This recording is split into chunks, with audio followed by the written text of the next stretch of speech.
Our second speaker is Charlotte Vaziri, who came to Columbus Academy in pre-kindergarten. She lives in New Albany, and she has 3 Columbus Academy sisters. Elizabeth graduated the class of 2011. Maddie's a current 9th grader, and Carolyn's a current 3rd grader. Charlotte.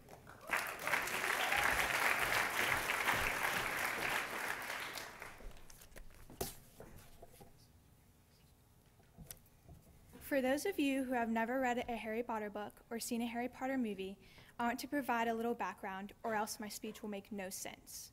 The books take place at Hogwarts, an imaginary boarding school where students are trained in the magical arts. When new students enter, they participate in a sorting ceremony.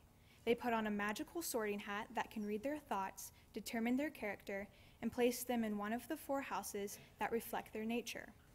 Before separating the students, the sorting hat recites a poetic song about the upcoming year and the history of each house. Having said this, have you ever wondered what Hogwarts house our current presidential candidates would be sorted into? If, quote, "there's nothing hidden in your head the sorting hat can't see," unquote, what would the hat find lurking in the heads of Barack Obama and Mitt Romney? Would the hat see a Gryffindor with nerve and bravery, or perhaps a just and loyal Hufflepuff like Cedric Diggory? Maybe it would find a Ravenclaw with a steady mind of wit and learning, or would the hat find qualities of a Slytherin, full of raw, ambitious yearning? In this election year, I think we should seek out the wisdom of the sorting hat and hear its presidential rhyme.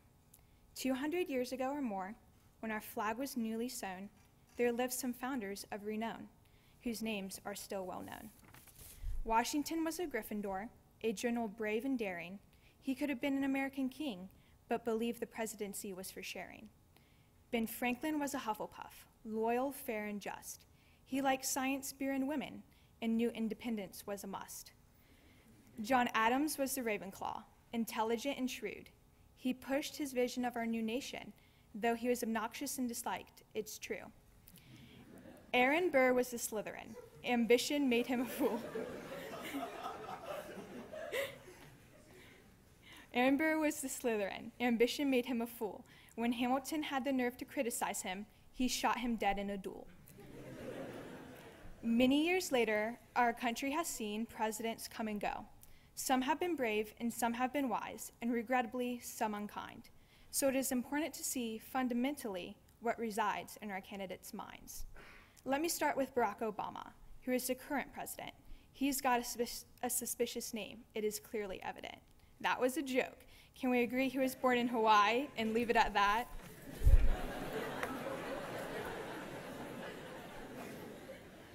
What else can the sorting hat see going on in his mind? What forces and abilities will it find? His ideas are in different corners, engaged in hot debate, stimulus or deficit reduction. What should be our economic fate? He remembers his Harvard lectures on supply and demand and all that. He weighs GNP and interest rates. Too much data for this sorting hat. His mind is sharp and steady. The sorting hat can readily see, but he is steely and competitive, and I think you will agree that Putin may have met his match and would not want him as an enemy. He was also quite young when he ran for the highest seat. Denying Hillary Clinton was a truly ambitious feat. This hat is now torn between Ravenclaw and Slytherin, it seems. Obama has a powerful mind, and he could use it for great means. Yet sometimes he will not tackle issues too politically hot, like campaign finance reform and gun control. We need new laws, do we not? Let me move to Mitt Romney, the Republican nominee. Does he want to be president to only half the country? What about the 47% he claims feel entitled and lazy? Some are coal miners and soldiers. This is clearly crazy. To assume that a salary determines your contribution to hard workers, this is a delusion. What can the sorting hat see going on in his mind? What forces and abilities will it find? He remembers his father's problems when he spoke too openly, so he comes off a little stiff from moving so cautiously. He went to Harvard for 2 degrees in business and in law, but this is hidden from his right-wing base. Too much schooling is a flaw. But this hat sees,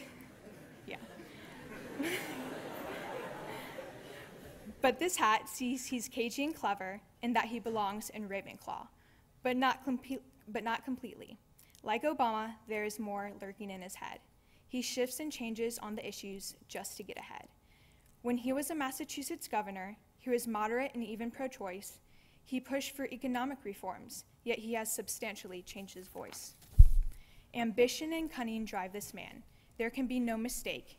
He should rely on his Ravenclaw side to keep from being such a flake. Our candidates are different in many ways, but alike in two ways as well. They are smart and ambitious and ready to strike one another in electoral hell. We are